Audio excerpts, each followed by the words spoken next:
laying in the hospital bed, I thought my life was over. But now I have the opportunity to show in front of the world that, yeah, I lost a leg, but I have a whole new chapter of my life I can write. A soldier was not taught to quit. A soldier was taught to fight. If I'm put in this chair for a reason, I'm going to go all out.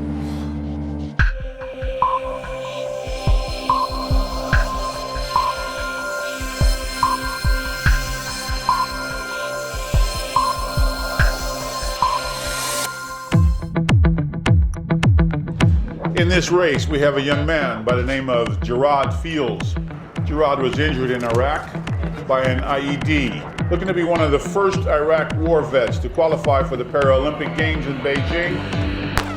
To me, sports is life. If it hadn't been for sports, I'd probably just been sitting around moping. I know I'm handicapped, but I don't consider myself handicapped because handicap is having limitations. It was a roadside bomb on my second deployment. I mean, my arm was blown off immediately. It just boom, took it off. The Paralympic military program was created in 2004 by the U.S. Olympic Committee to assist in the rehabilitation process for injured servicemen and women.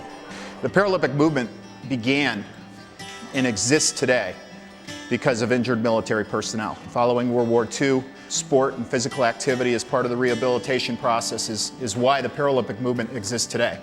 And although our focus is on sending athletes to represent America at the Games, primary focus for us is making sure that there's programs available all over the country for persons with physical disabilities to participate in physical activity. All right, now let's try to rock the ball back and forth. The USOC Paralympic military program hosts sports camps and clinics for military personnel with physical disabilities. The camps, run by Paralympic athletes and coaches, introduce individuals to a variety of summer and winter sport opportunities at the beginner level. And I want you to just move your arms back and forth. Good. Oh, nice. That's good. Woo! Participants are also linked to ongoing programs in their hometown communities, where they can continue to pursue sport either recreationally or competitively. What sports does, it allows us to gain that confidence back of who we are.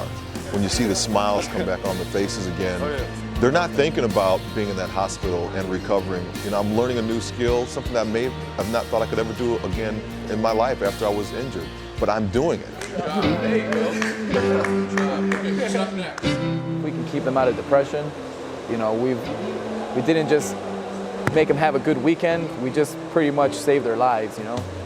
At first, I didn't know what was in store for me as far as life goes. Being able to compete gives me a reason to get out of bed every morning. Well, a lot of people aren't as fortunate, but I get to challenge myself every day to get better. In this room today are two Purple Heart winners. I'd like to introduce Paralympian and the first Iraq veteran to make a Paralympic team, Melissa Stockwell.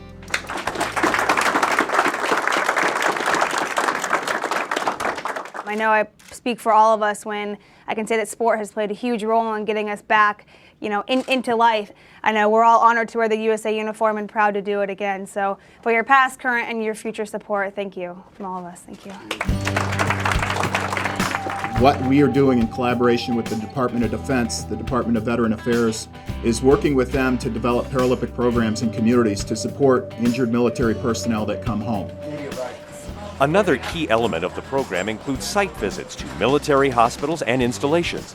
Paralympic athletes who themselves sustained a physical disability serve as mentors and offer great inspiration to recently injured servicemen and women.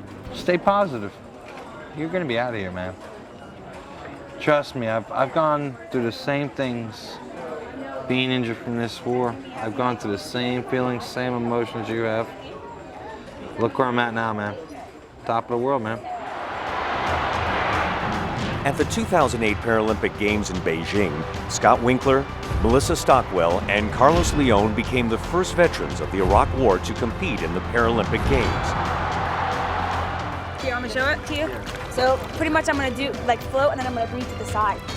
It's about what we can do as Paralympians and Olympians to influence these men and women. We have to teach them that there's so much more out there for them. I want you to flip that wrist backwards and come off the bottom of the hand ring. While not all wounded servicemen and women will reach an elite level in sports, the key goal of the Paralympic military program is to help them become more active and lead healthier lifestyles. That's a lot better. And most importantly, realize that there is life after injury. guys are all here for one reason, because you believed in yourself.